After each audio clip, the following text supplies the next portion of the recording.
Well, welcome everyone. Thanks for attending today's uh, Chingu Roundtable. Today we're going to be discussing various tools for managing your product backlogs. So we'll spend a little time talking about what is a backlog first, and then we're going to take a look at Trello, Notion, GitHub Projects, ZenHub, and Jira, just to do a compare and a contrast to see what are the pros and cons of each of those tools um, for managing your team's product backlog. So I am monitoring the chat channel in YouTube, so feel free to type any feedback, any questions, anything at all. I'm watching that. The other thing, so you know, this broadcast is being recorded, and we'll make it available on YouTube later this evening at the conclusion of this session. Um, and as part of that, we are recording the chat channels or the chat channel as well, the YouTube chat channel, I should say. So with that, at any point in the session, feel free to ask questions or again provide feedback. So let's get started. So first of all, I want to do a check. Can you hear me okay? Probably should have asked that way sooner than this. All righty, thanks. All right, so let's talk about, what are these tools for managing your product backlog?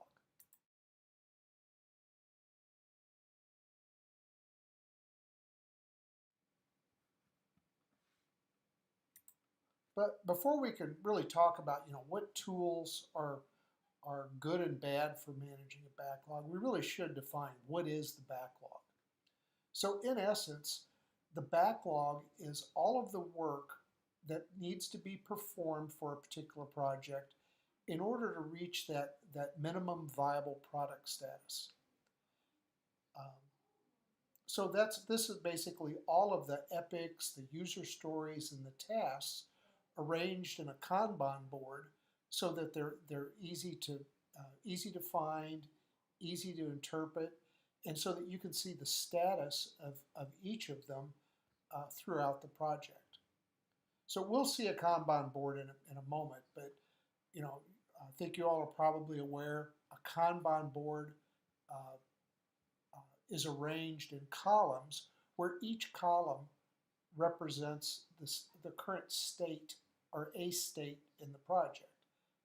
So a particular state for a task may be it's not started yet. It's defined, but we haven't started work on it yet. It could be in progress, or it could be completed. Those are really the three most basic statuses that you'll see. Now, a lot of teams will add additional statuses. They will add like a sprint backlog as opposed to, or in addition to the not started yet, so that it's very clear as to which tasks need to be performed or completed in a given sprint.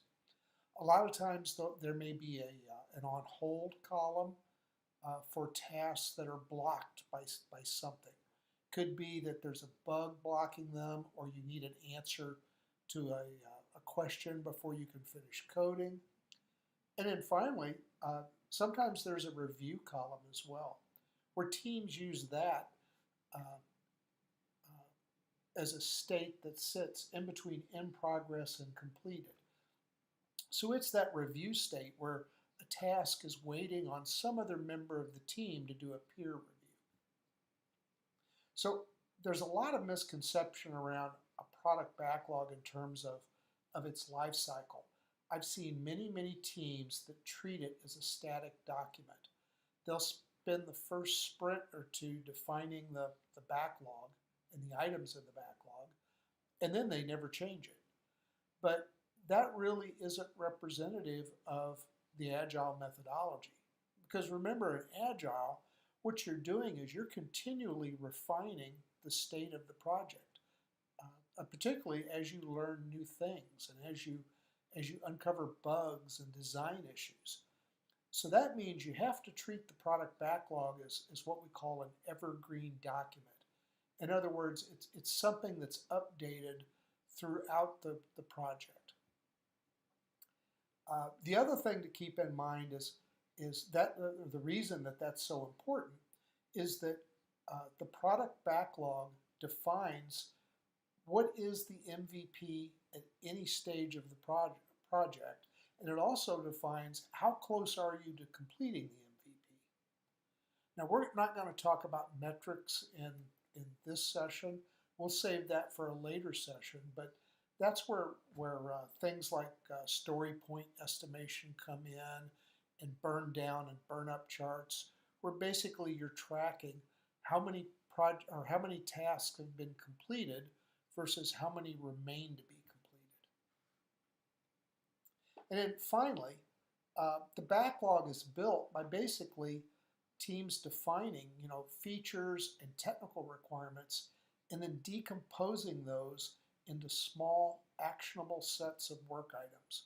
Again, these would be, at a very high level, they would be epics, and then user stories, and then finally the most granular work item is an individual task.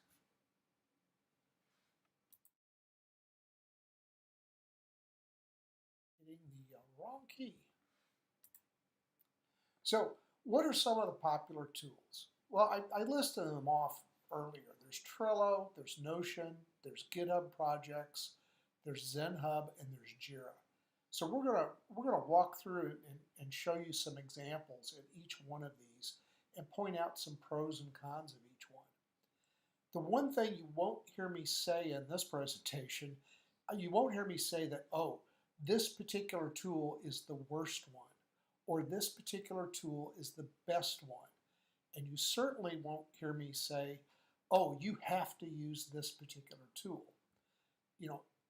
What you'll find as you grow as a developer, especially as a web developer, is that the tools don't really matter. It's how you use the tools. I have seen many teams be very successful with Trello. I've seen other teams be really successful with Jira.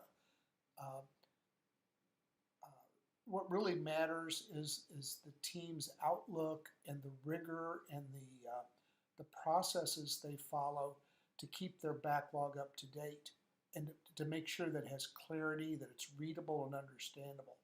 That's what is really important, not so much the tool. The other thing is you'll find, and you've already seen this, I know that you've seen this, that you can be successful with many different types of tools. An example of I shouldn't say an example, but the question comes up, why are there so many tools? Well, tools have different attributes, and these tools, you can think of them as being in a kind of an ascending set of stages as you grow as a developer. When you're a brand new developer, you don't need to be using Jira. It's too complex. Now, it has lots and lots of capabilities and functionality, but you're already spending a lot of time learning libraries, learning the JavaScript or Python language, learning HTML and CSS. You don't need the additional overhead and cognitive overhead of having to learn a complex backlog management tool. Something like a Trello is perfect for someone starting out. Now, as you grow as a developer and as you start to work on more complex projects, you'll find that you will grow out of Trello, or that you may grow out of Trello. And that's why there are different tools. There's also a lot of different tools. There's more than just these 5. I picked these because at Chingu, these are the ones that I've seen the majority of the teams use. So what does a backlog look like? You can think of it as this post-it note metaphor. It's basically a series of columns that represent the state of a given set of tasks. So tasks could be not started yet. They're defined. We know we need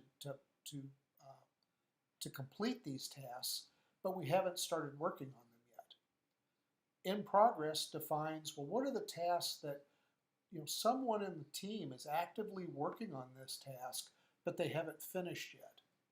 And then finally, completed are the tasks that they have been completed and presumably they've been put into production. They've been merged into your main branch. Now, again, as I said earlier, you could add, I've seen teams with 1 to 3 additional columns, for things like tasks that need to be, that have been that the coding is complete and they're tested, but they need to be reviewed by another member of the team.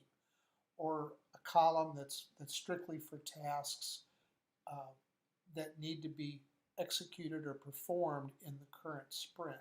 Basically, it's a sprint backlog column. You can add other columns, but for the purposes of this discussion, I've tried to keep it as simple as possible. So I want to see if there's any questions before I move on. I'm monitoring the chat, the YouTube chat, but like I said, feel free to ask any questions. Now, I will tell you, at one very large company that I worked at, just 4 years ago, there were teams that they had big whiteboards in the office. This was pre-COVID when everyone was in the office. But they had big whiteboards that had actual Post-it notes. And they had drawn with a dry erase marker the columns and these states. And they would just physically move Post-it notes on the whiteboard. And it worked perfectly fine.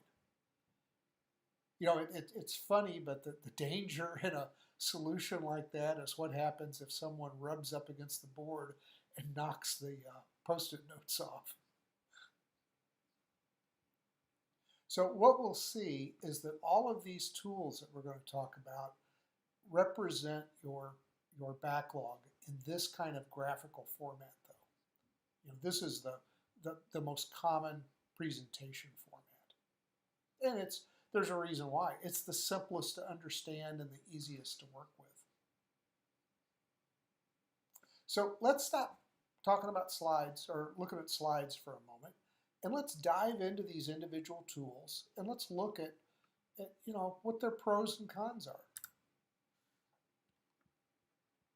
So first of all, as just a bit of introduction, I will make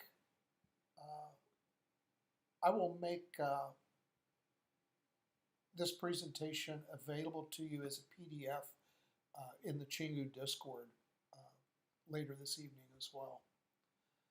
So the first one we're looking at is Trello. So again, Trello has a very simple interface. It's a very straightforward tool.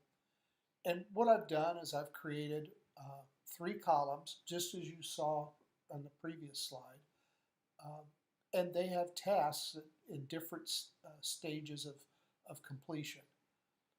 So let's start with completed, first of all.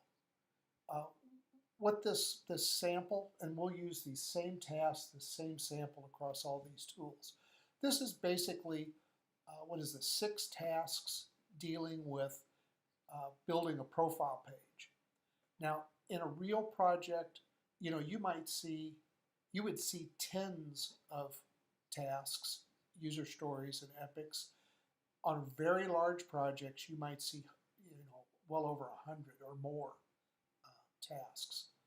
So we've tried to keep it a little bit simple. But on the completed side, we basically had 2 tasks that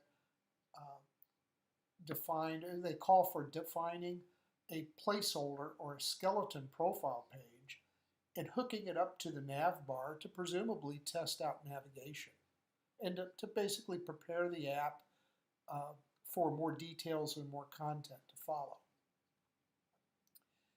So let's look at create the placeholder. So I've got a pretty simple description here. It's basically create a placeholder page or a skeleton page just to test the navigation. Now, Trello has a very nice full text, rich text interface. So you can do bolding and underlining and italicized words, all of those things. I could edit this and I could make changes. I could capitalize that. I could put it in bold. That's one advantage of Trello over something like just a regular Post-it note. Now the other thing that comes with Trello that's useful are labels. In this case, I've created 3 labels: epic, user story, and task, so that I can categorize these and color code these epics, user stories, and tasks by just that. What type of unit of work are they? So in this case, this is a task. It's something very simple. And you're not limited to these. You can create many, many different labels in Trello. The one thing you can't do in Trello is labels they don't have a hierarchy. They're flat. So that if you can use multiple labels on a task, but you have to be careful about, do they make sense? So another feature of Trello that I really like is checklists. So down in our description, I could create a checklist, and we'll call it steps to follow. So I'll add an item. I basically define layout. I can add that. And you see what it does, it adds that with a checkbox. And if I check that, it strikes out the task or the checklist item. If I uncheck it, it takes the strikeout away. So it's a nice way to communicate at a high level, to have the card communicate, like a user story or a task to be completed, but to actually lay out what are the individual steps that need to be done. And of course, let's add another item: define a layout, create HTML.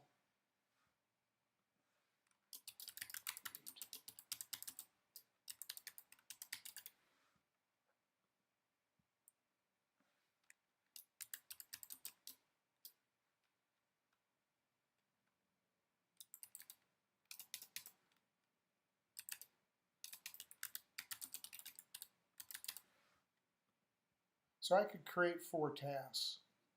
And then this gives you a nice little status within the card itself, showing that, well, I've defined the layout, but that's only 25% of these tasks. Now the other thing you've probably picked up on, there is some limited GitHub integration with Trello.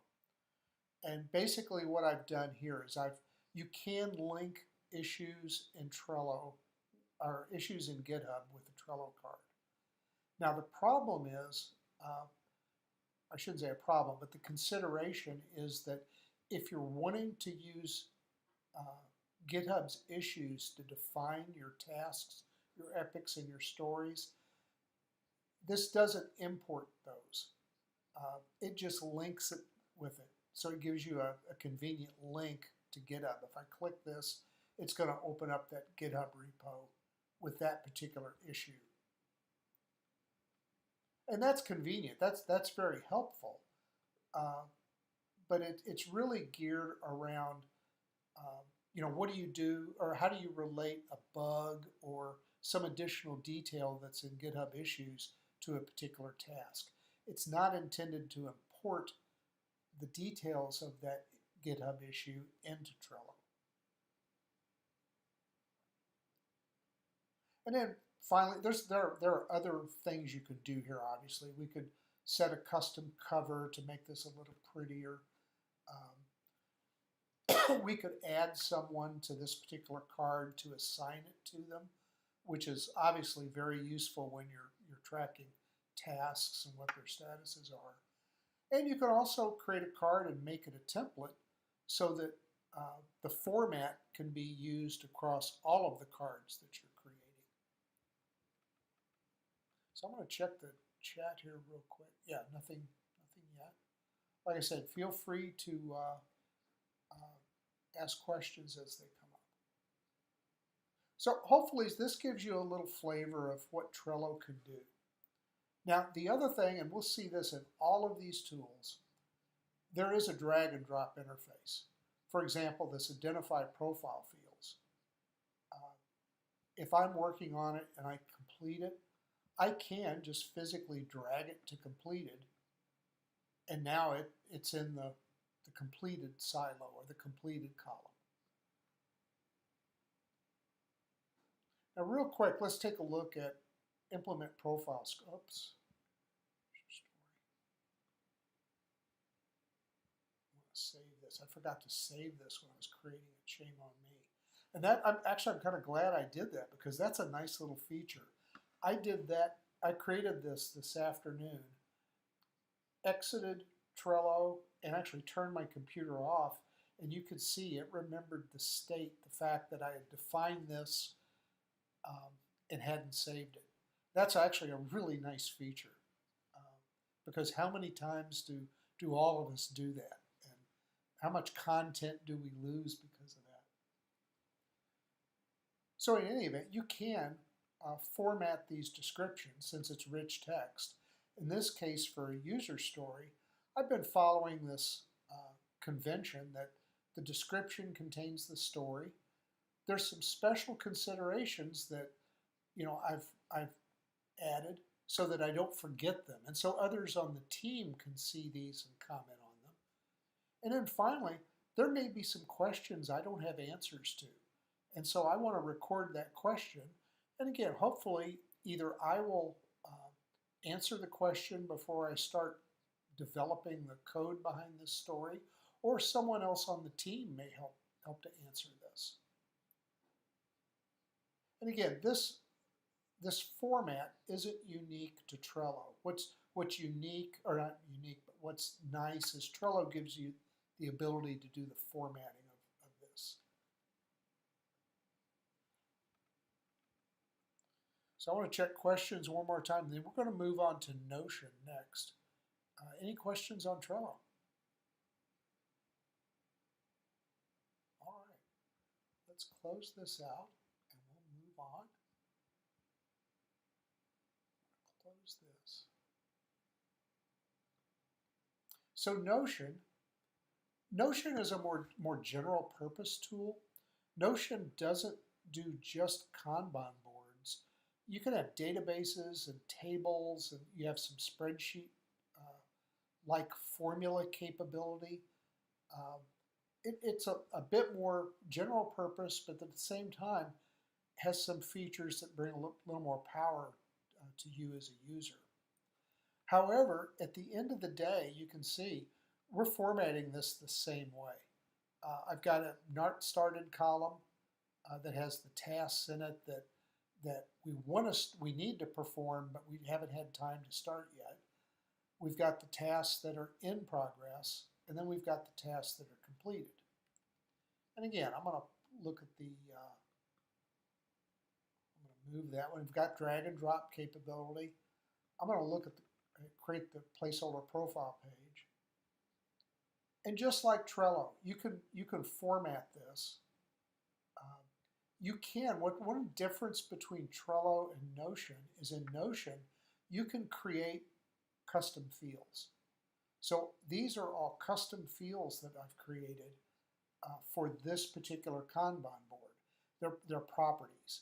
And actually, if I wanted to, I could create another property. I could do one like, I want to create a number, and I want this to be my story point estimate.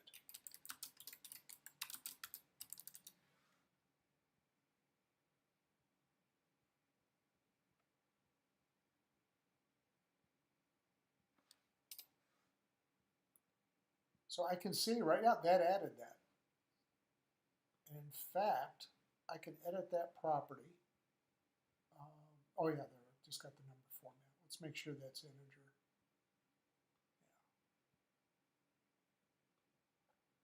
Yeah, we're good. So if I were doing story points are just a way to estimate the complexity of a particular task. I could say that this has, let's say 7 story points. And now I created that there, but you'll see that story point estimate is on every one of these. So that's a pretty powerful feature, that ability to add what amounts to metadata. Other than that, there's not a lot of difference between this and Trello.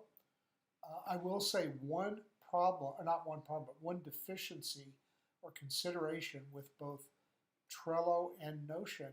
Neither one do dependency mapping at all.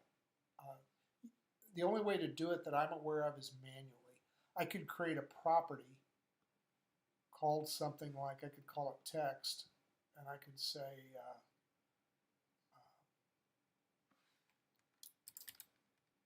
I could call it parent task.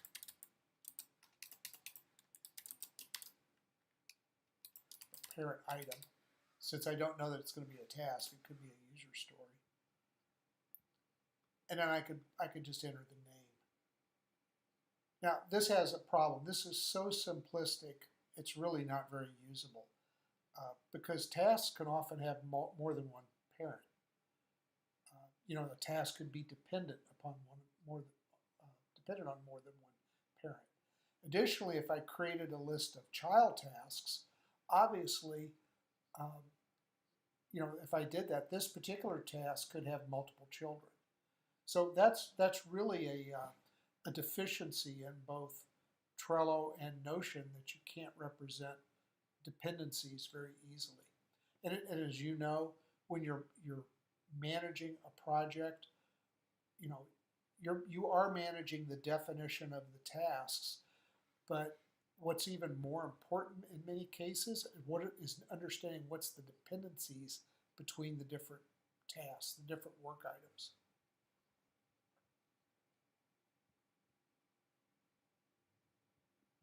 Now, the other thing is, just like Trello, I didn't do this in Trello, but I created a template in this Notion board. And you can see that the template, it has the format of what I need to the information I need to add to any new tasks that I create.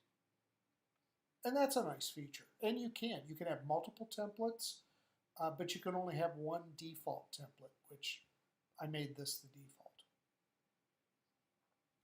Also, like Trello, we didn't show it in Trello, but we could add a cover. We could add basically an image to make this a little prettier. I will say one area where I think Trello has an edge over Notion is I think you can do more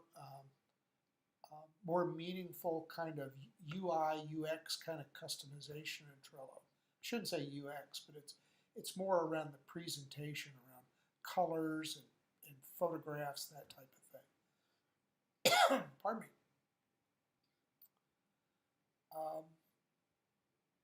And then Trello has this as well, but all of these do. But you can sort items. I could choose to sort on a particular property. I could filter. I could say, oh well, I only want the items that are not started yet. And so that changes my display to only include those. That's actually not too useful because I've got a column for not started. So I'll reset that. Probably a little better one would be a filter on, I want to set a filter on story point estimates. And I only want to look at those with 7.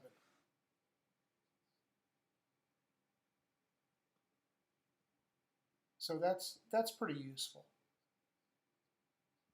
And you see, Notion gives you ability, since that's a numeric. I want to see only those that are less than 7 story points, in which case none of them are less than 7, so there's nothing in the display. But those are nice features.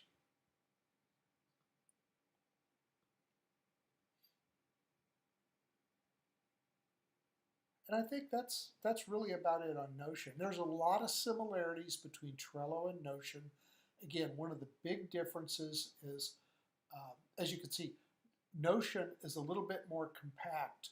You can get more items per screen than you can with Trello, but Trello gives you the ability to do a little more customization on the individual cards in terms of, again, color and photos and those types of things.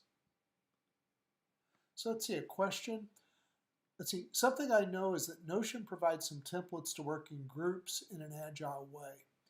They do.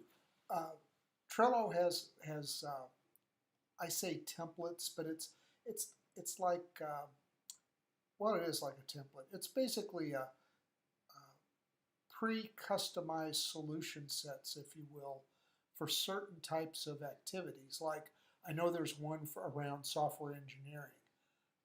There are others around things like marketing and dealing with customers, that kind of thing. So there are these solution sets that they've canned and made available. So when you create a board, you can choose from not just the Kanban board, but different types of solutions.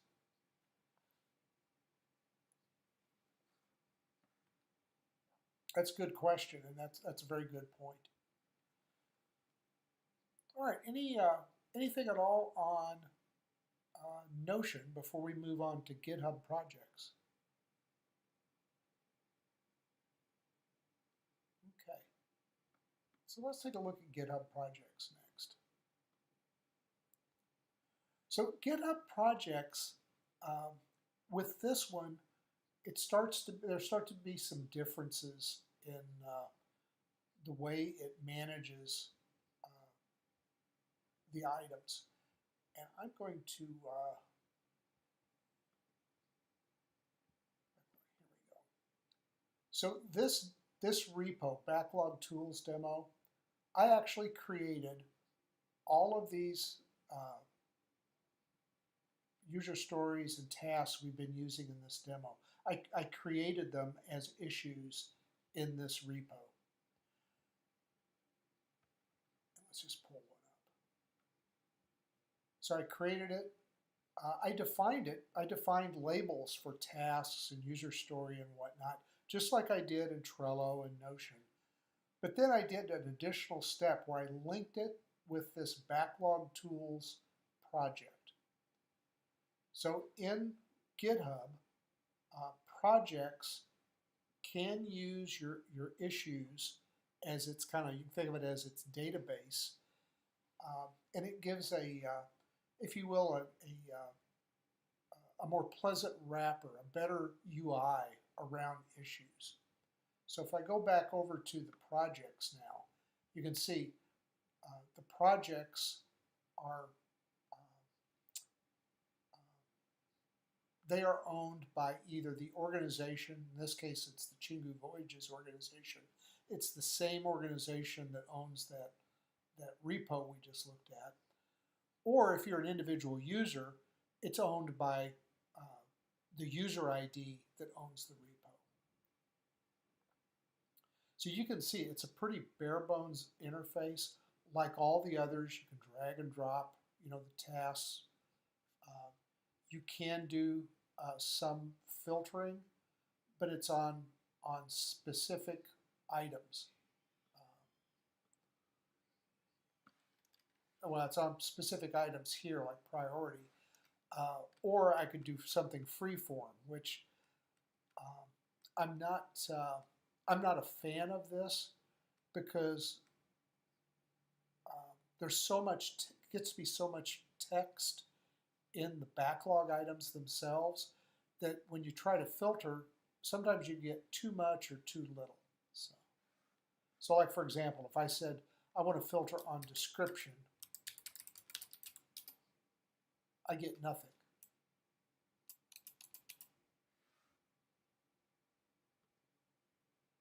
So let's open these up. Let's take a look.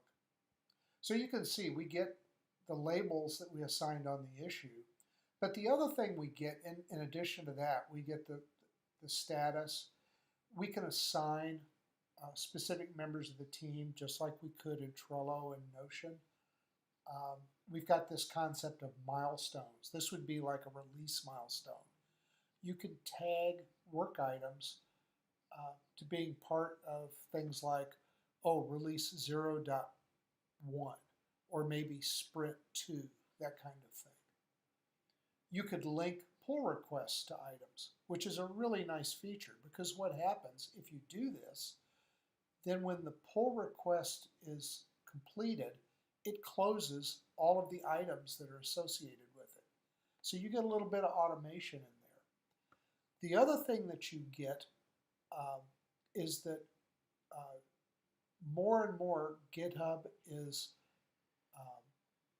they're giving you the ability to use GitHub Actions against issues and whatnot. So that's kind of a minor advantage today, but I think that's going to become an even greater advantage in the future because they just keep enhancing GitHub, on a regular basis. So again, there's priorities. You can assign as urgent, high, medium, low, size. This is kind of an arbitrary. This is like how complex is or how big is this task? Is it an extra large task, a large, a medium? It's certainly simple to understand, but I'm not sure how much I personally like this size, those values. I much prefer something like a story point estimate. And then you can see what repository it's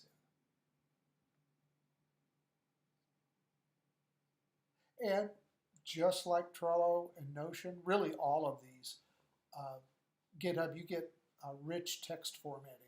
And it also, in all three of them, I failed to mention this earlier, you could also do markdown. So I could say,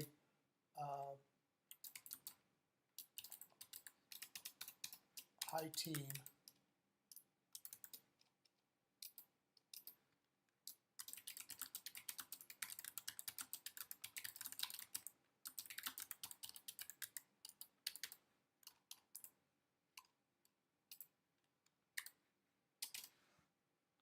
I can store that comment. And now that when you display this, you can,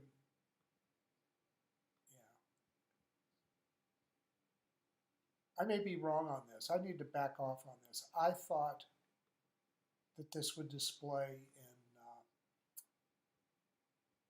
bolded because I had used Markdown. So I may be wrong on this.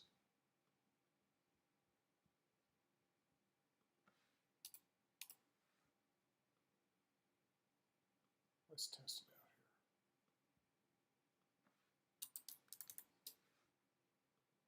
here. Yeah, I was wrong on this. So I apologize for that. I can tell you in GitHub Issues, I know that it supports Markdown though. The other thing, since you're in GitHub, one of the nice things is I could tag a specific user. I could say Luis Castillo. I want Luis Castillo to specifically review this.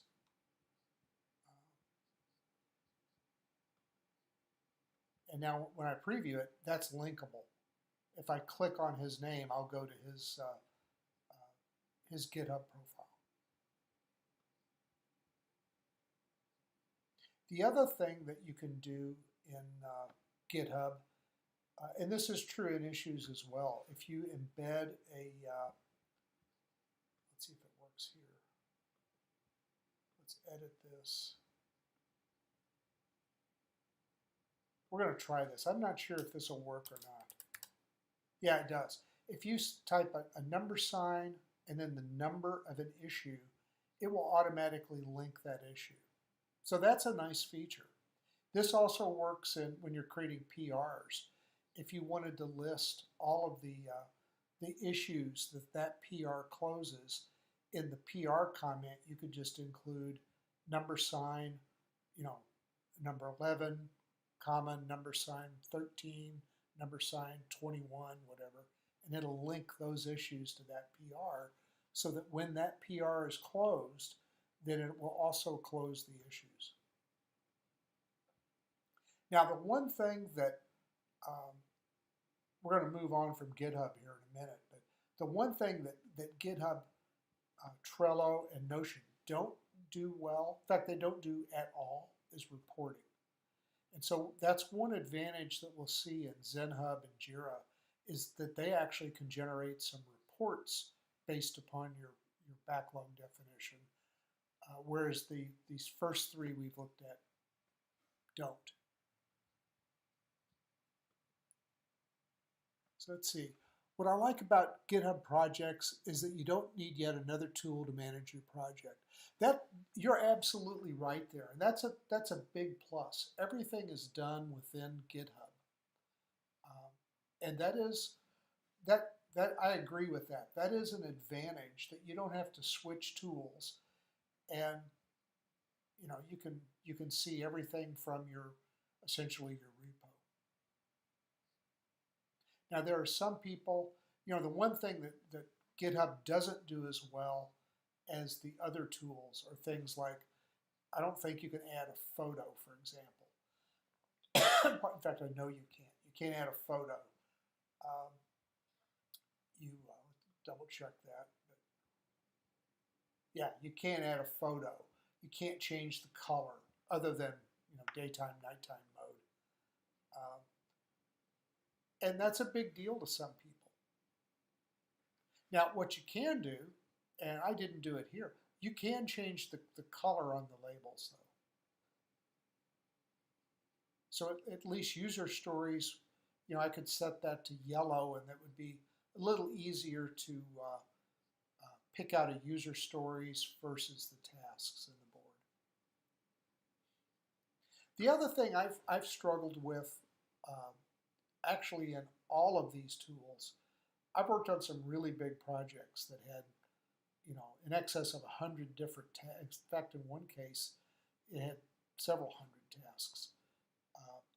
And the scrolling, you really have to use the filtering to get meaningful use out of a tool when you get that many tasks, because otherwise you spend all your time scrolling up and down, trying to manually find something, which isn't very efficient.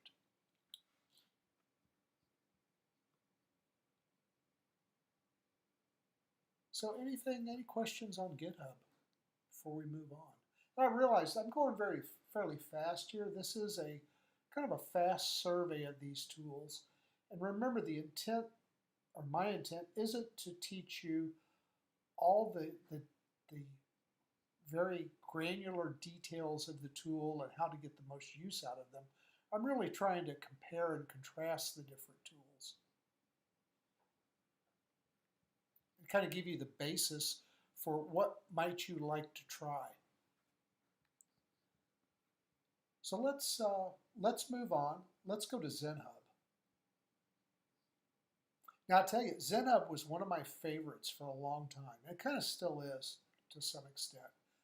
And the reason is, as you can see, ZenHub has a tab that it adds right to your repo. So I'm in this Backlog Tools demo repo that I showed you earlier.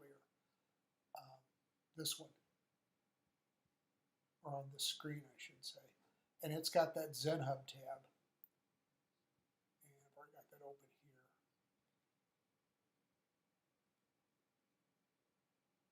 So ZenHub has a kind of a default look and feel that's similar to GitHub projects. It does rely on the GitHub issues log for its database. One nice thing about GitHub is I can add an issue here, or if I add an issue here, it adds it to the GitHub issues. Let's just do that. Let's add a new issue. Let's just say create edge case tests. We'll say that this is an epic because it's going to span multiple sprints.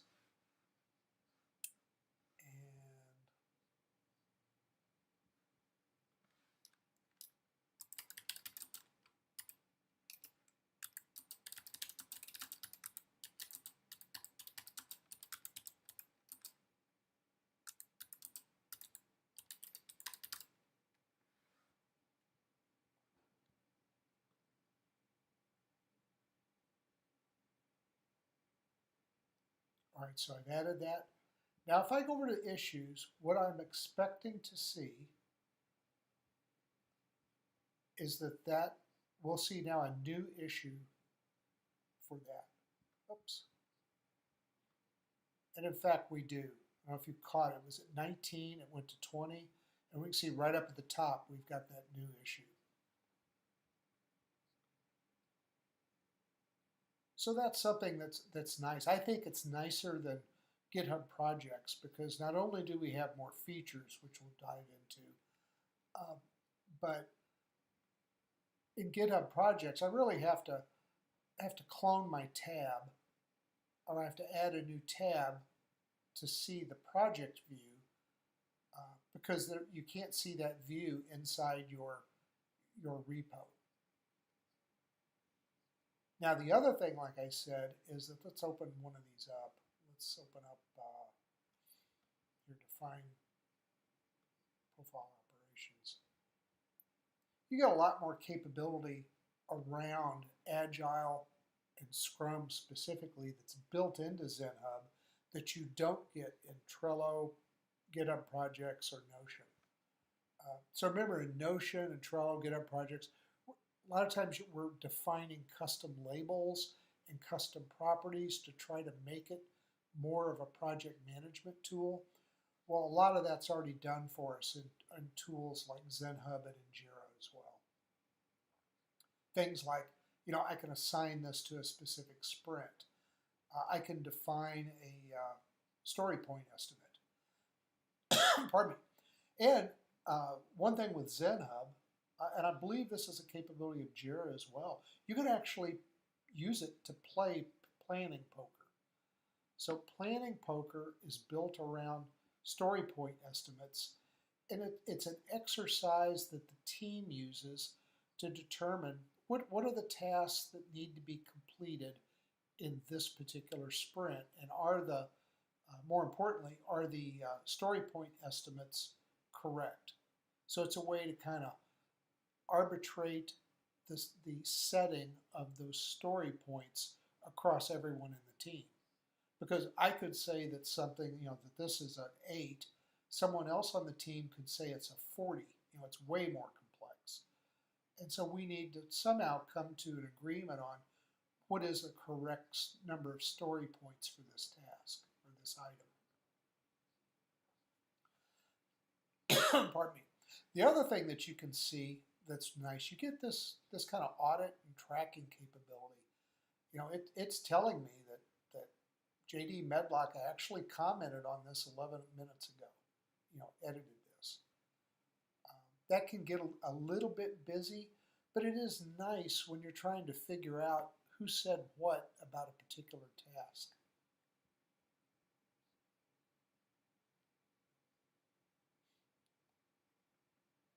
So I want to check the chat here real quick. Good. So the other thing you'll notice that's different about ZenHub is that you have these filters. So I can filter based upon what is a task. I don't have to go to a separate screen or a more complicated way of specifying that filter. The common ones are listed across the top. So I just said filter based on show me only the tasks, and it's showing me just the tasks. And I clear all, and that'll give me the global view again. Now the other thing that's, or another thing that's nice about ZenHub, you do have this find. This is just a generic text search. But notice over here, you've got things like reports.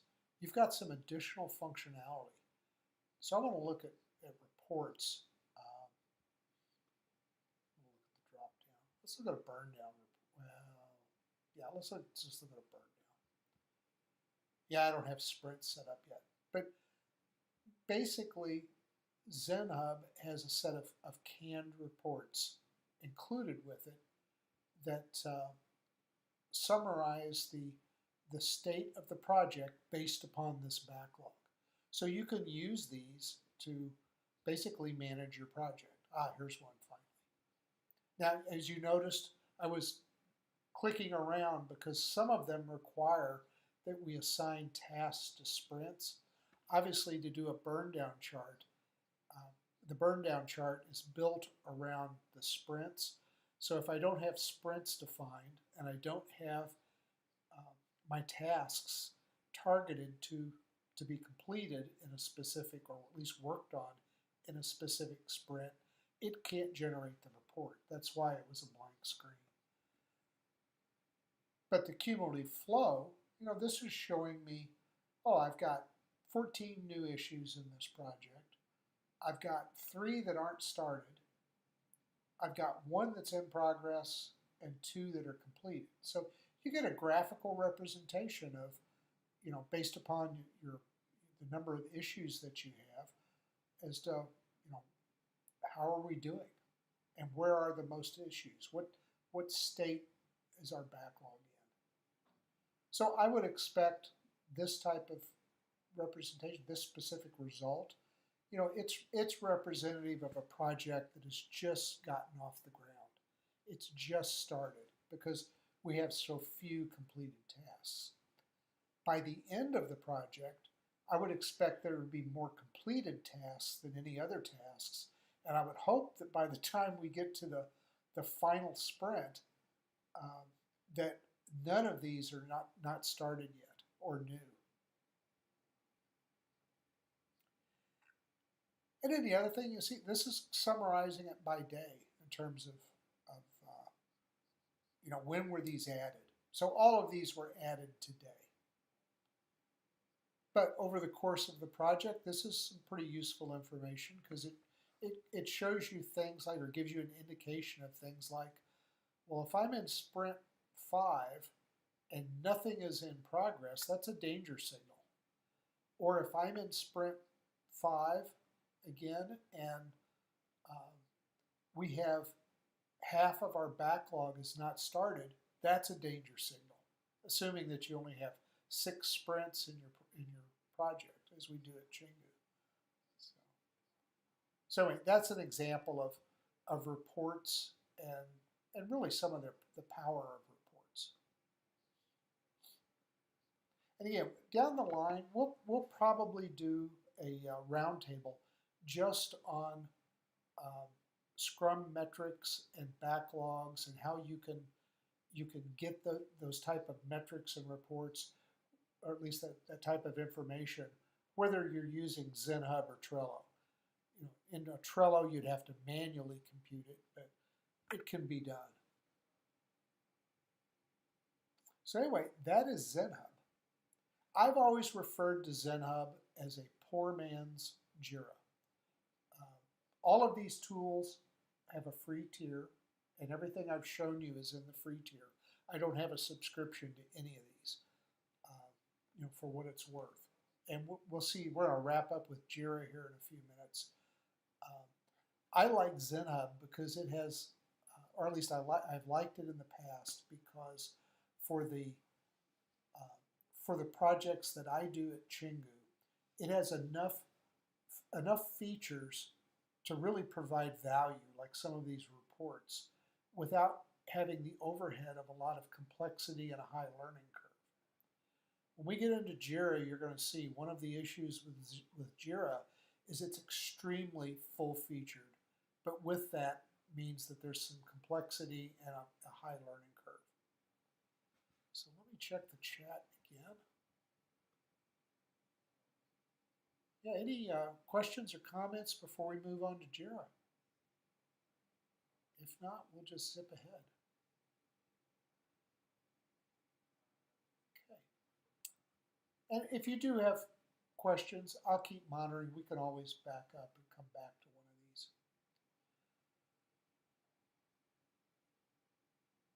So let's look at Jira. So again, like all of these, you can see that Jira has a Kanban interface. We've got our same 3 issues, or our same 3 columns, if you will, showing the state of different issues. Let's open up one of these, like the user story.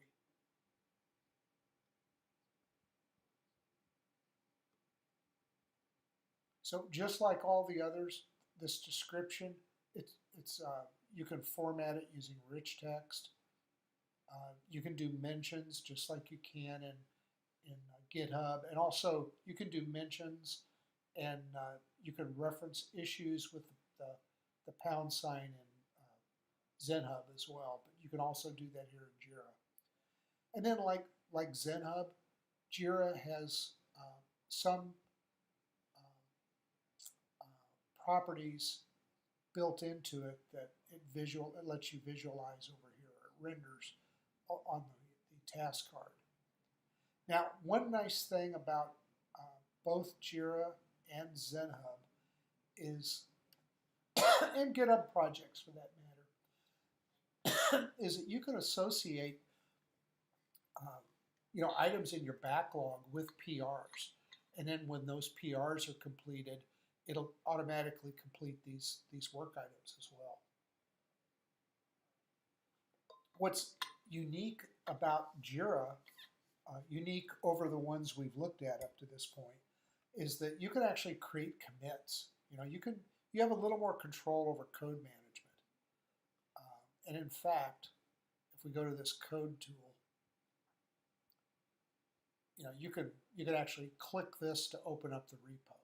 So it's not quite as embedded as we saw with ZenHub, but it's more like GitHub projects in that way, that you will probably have to have your repo up in a browser tab and your Jira project up in a browser tab as well.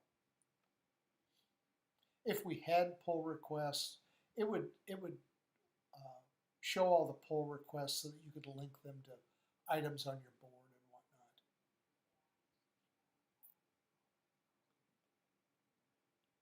And then just like the others, there are ways to filter. I could say I want to see just the user stories. I could want to see just the tasks.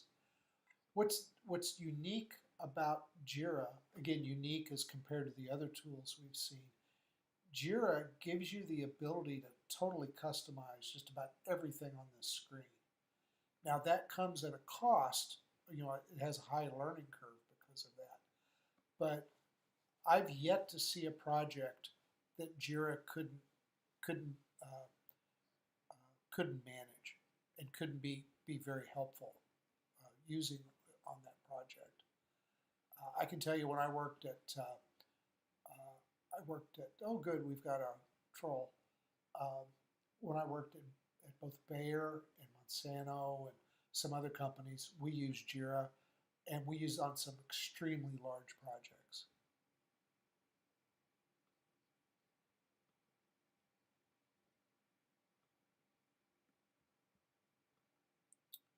So now, just like ZenHub, I don't have a good example, but Jira also has that same reporting. It has some really full-featured reports. They go way beyond what ZenHub does as well. So,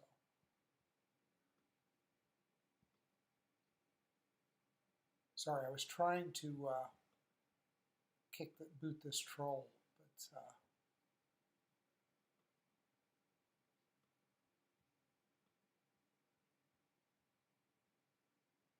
yeah, don't click on that. That's obviously inappropriate.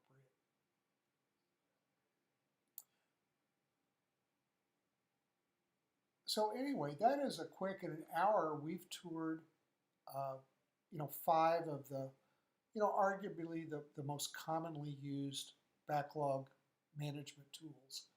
They've ranged from very simple ones like Trello and Notion to one that's a more intermediate complexity, which is GitHub Pages, and then to ZenHub and Jira, which are more complex.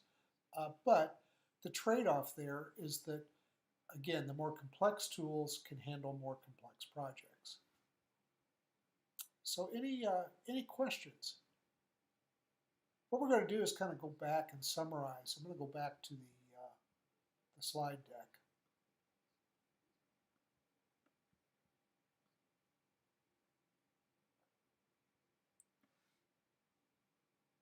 This is a very, very light list of pros and cons, and I provide it. It's not every pro and con. It's really just kind of the main things we've talked about. If we were to do a complete pro and con list, it would be multiple pages long, and I don't think that would be very beneficial at this stage for Chingu anyway. But again, the big things we talked about, there's a low learning curve on Trello, really GitHub projects and Notion. You can pick them up and start using them very quickly. Whereas ZenHub and Jira, I can tell you on ZenHub, when I first started using it, I created a demonstration repo, populated it with some tasks and whatnot, and then walked through the Jira or the ZenHub functionality to get used to it and to learn before I started using it on a real project. And I did the same thing in Jira, working at other companies. Again, Trello and Notion, they give you customization, ways to customize the actual cards that the others don't. You can embed images and backgrounds, that kind of thing. And the others don't do that. So, however, when you see a customization option here in Jira, it's really around, you can customize the screens in terms of the content. But there's again that cost of complexity. One advantage to using Jira on a Chingu project or any type of personal project is many, many, many companies use Jira. In fact, it's tough to find a company that, if they're not using Jira, they have used Jira within the past few years. It's extremely popular. And for a reason. It has a really rich set of functionality. Another difference between these is that with ZenHub and Jira, and arguably with GitHub, you get the ability to manage the dependencies, and you can manage some complex dependencies. Again, things like work items that have multiple parents and multiple children. Whereas Trello and Notion, it's really non-existent. If you're going to do it, it would be done manually. And then the last thing we talked about was reporting. That with ZenHub and Jira, you've got some good reporting tools that you don't have in the others.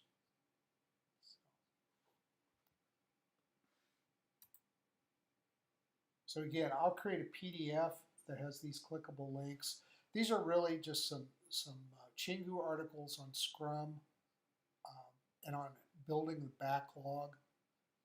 And then we have another video, which if you've been in a Voyage, you've seen this. This is, I think it's 9 minutes, that walks through an example of, in a little more detail, what is an epic, a user story, and a task, and how do you actually go about that process of creating a backlog generically. In other words, what's the content that goes in the backlog, and how do you format that content? So I want to go back to the chat. This really concludes today's roundtable. Again, any questions or comments before we close this session out?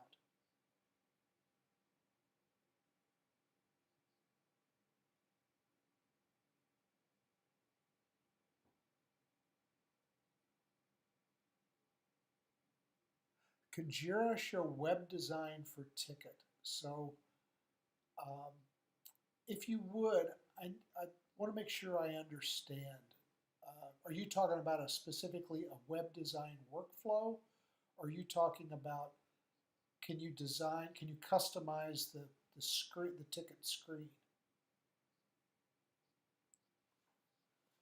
Pardon me.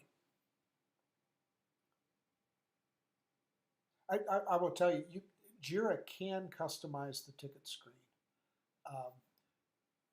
It can be fairly involved, and it also involves creating some custom properties and metadata, that type of thing. The other thing Jira has behind it that the others don't is you can implement some very complicated automation. Now Jira does have some canned automation routines you can choose from. Very similar. You can think of them in the same vein as you do like a theme. Things like, PR review type of thing. And so it does have that. But it does take some research and some study to learn how to use that and to become effective with it. And I can tell you, I did a little bit of that for one company in 2000, I think it was 2016. I did a little bit of JIRA customization for an information security department. We were basically we used JIRA to also record. Well, we had a workflow around penetration tests, and so I had built a little bit of a workflow around that to manage the tickets that resulted from those pen tests. And it took some time, it was not, oh, you just sit down and you start typing on a screen and 5 minutes later you have a workflow. It took some reading and some research and some testing, but it is doable. You can customize all that. So I hope that answered your question.